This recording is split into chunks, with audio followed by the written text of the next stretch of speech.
Olá, meus amigos, meu nome é Jimmy Davis, eu sou advogado criminalista e eu queria dar continuidade aos estudos introdutórios da parte geral do Código Penal, mais precisamente das ciências criminais.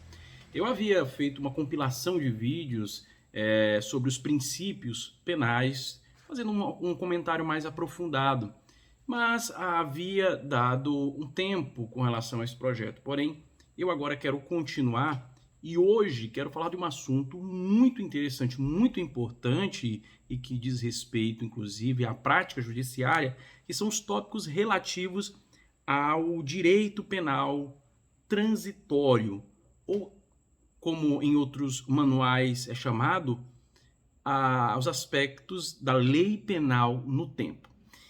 A primeira da qual quero falar chama-se lei intermediária. O que seria essa lei intermediária?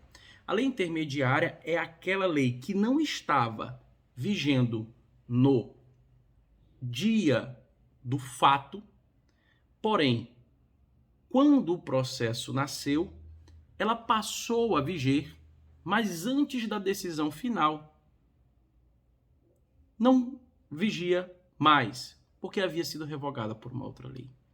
Porém, esta lei era mais benéfica do que aquela que a revogou antes da decisão final do processo. Ora, nestes casos, como que devemos trabalhar ou que regras servem para aplicar corretamente a lei ao caso concreto? É aquela mesma da Constituição, da irretroatividade da lei penal mais severa e da retroatividade da lei penal mais benéfica. Em outras palavras, ocorrendo a hipótese de uma lei intermediária, ou seja, uma lei que não estava vigendo ainda na época do fato, vigeu durante certo momento do processo, mas antes da sentença foi revogada por uma outra lei, é de se convir que ela terá uma ultraatividade, ou seja, acabará por reger o fato que é anterior à sua vigência, porque ela é mais benéfica, como também se aplicará mesmo antes da sentença, ou melhor, mesmo depois da sentença, porque a lei que a revogou era mais severa, então ela não se aplicaria a este caso. É importante nós considerarmos essa situação, porque muito embora as regras com relação à irretroatividade da lei penal mais severa e da retroatividade da lei penal mais benéfica sejam aparentes simples, mas no caso da lei intermediária, ela pode se mostrar um pouco confusa para aquele que se depara com ela pela primeira vez, com essa hipótese pela primeira vez. Mas, como eu dei aqui no exemplo, ela praticamente ela se regerá pela aplicação daquilo que é melhor para o réu.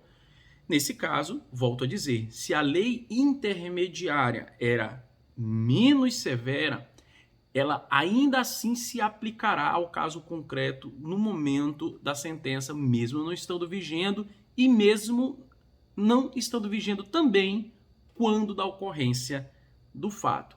Se ela for uma lei mais severa do que aquela que a revogou, evidentemente, na época da sentença, no momento da sentença, há de se aplicar a lei mais benéfica, que é esta que a revogou. Eu também queria falar sobre uma outra situação, que é sobre a lei excepcional ou temporária. A lei excepcional, ela é o que a doutrina acaba por dizer é que ela é uma lei aplicada para situações excepcionais, como o próprio nome já diz, em estado de calamidade, em epidemias, em outras situações que requerem do legislador um tratamento especial penal para aquele momento.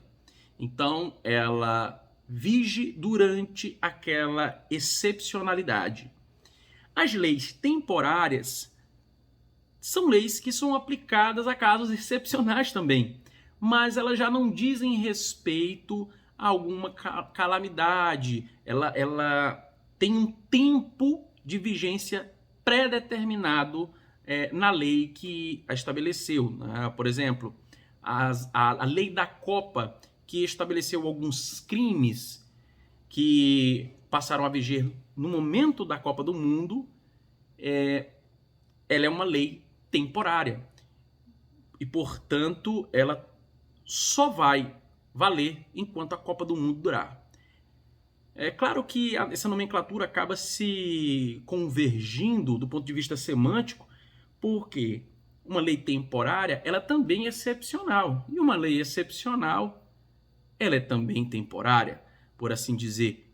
Mas a doutrina ouve por bem fazer essa diferenciação e, portanto, nós temos aqui essa diferenciação doutrinária, que é importante, sim, para sabermos trabalhar a lei penal, a sua aplicação no tempo.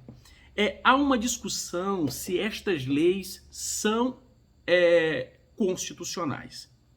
E eu queria até trazer o posicionamento de alguns autores. Uma primeira vertente capitaneada pelo professor, eu poderia citar aqui o professor Eugênio Raul Zaffaroni, ela rejeita este caráter imperativo dessa ultraatividade por não haver uma exceção prevista na Constituição. Ele vai dizer o seguinte: ora, essa ultraatividade da lei excepcional ou da lei temporária é inconstitucional.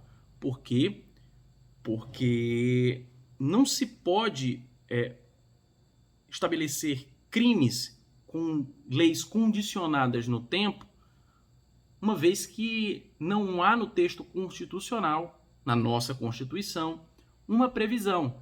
A previsão que lá existe com relação à aplicação da lei é da lex prévia. A lei tem que ser prévia ao fato e, evidentemente, não pode ser temporária. Ela deve ser estabelecida por um prazo indeterminado, uma vez que o bem jurídico afetado ali não se concebe como que como se ele estivesse em perigo somente num determinado momento, numa determinada época, e depois não estivesse mais, de maneira que a lei tivesse de ser revogada, e já quase que de antemão, ou seja, a lei prevendo o crime já estabeleceria a época em que esse crime já deixaria de existir.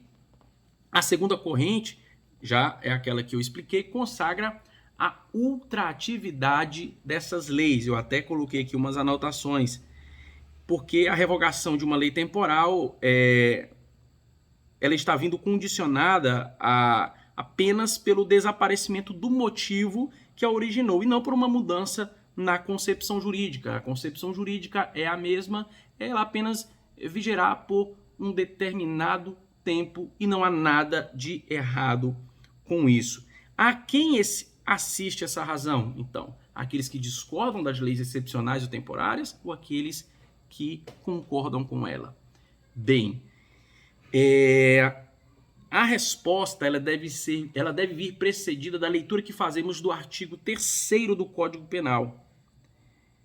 E ele praticamente quer dizer o seguinte, que não há propriamente ali, com a vigência da lei excepcional e temporária, não há ali propriamente uma sucessão de leis penais, mas uma espécie, é muito importante nós termos isso em mente, uma espécie de abolício crimes diante da autorrevogação das leis temporárias e excepcionais. Ou seja, o próprio Instituto da abolício crimes já vem previsto na lei excepcional e temporária. Nesse sentido, o legislador prevê uma exceção no artigo 2º do Código Penal. E fala que as leis transitórias devem ser aplicadas, eu até leio aqui, às ações praticadas em sua vigência, ainda que já não existentes. Porém, perante o dispositivo constitucional que eu acabei de citar, essa regra se revela ilegítima. Por quê? Porque Ambas se referem à garantia individual da liberdade. E aí, citando um autor muito conhecido aqui, que é o nosso João Paulo Martinelli, ele diz o seguinte, e até comentando a lei da Copa, geral da Copa: toda norma que diz respeito à liberdade individual, ela requer uma interpretação mais favorável à pessoa. E assim, senhores, qualquer vedação aos direitos fundamentais, como no caso dessas leis temporárias ou excepcionais, ela deve ter uma expressão constitucional, uma previsão constitucional. Então, ao afirmar que a lei penal deve retroagir para beneficiar o réu, a lei temporária, neste caso, perde seu efeito no plano infraconstitucional. É dizer, se um fato foi cometido durante a lei excepcional temporária e este fato era previsto ali como crime, e posteriormente essa lei excepcional ou temporária deixa de vigir, uma vez que a lei posterior é mais benéfica porque ela já não prevê aquela situação como crime, não se pode dizer que estaríamos aqui aplicando a Constituição no que diz respeito à retroatividade da lei mais benéfica. Sendo assim, estaríamos diante de uma situação inconstitucional. E aí, por isso mesmo, ele discorda, junto também, me parece, com o professor César Roberto Bittencourt, ou melhor, com o professor Nutti, Guilherme de Souza Nutti. Ele concorda nesse sentido que se trata de leis inconstitucionais. É uma situação inconstitucional, não tem legitimidade constitucional, ok? Porque viola essa garantia da retroatividade da lei penal mais benéfica, ok? Então, espero que vocês tenham compreendido isso. E no próximo vídeo nós falaremos sobre a combinação das leis penais, ou a lex tercia. É muito interessante também esse assunto e eu espero com isso fechar esses comentários a respeito da aplicação da lei penal no tempo, ou, como eu falei lá no início, essa explicação sobre o direito penal transitório, tá certo? Um grande abraço, fiquem com Deus, bom trabalho e bons estudos.